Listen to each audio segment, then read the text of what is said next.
Police commissioner మరియు collector గారు, road పైన నేను ఏది ధరించకపోయినా అన్నింటికీ ఫైన్ కడుతున్నాను.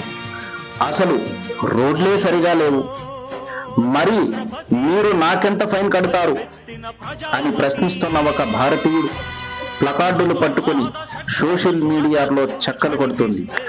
దీనిపై అధికారులు స్పందించి మంచి జరగాలని కోరుకుందాం.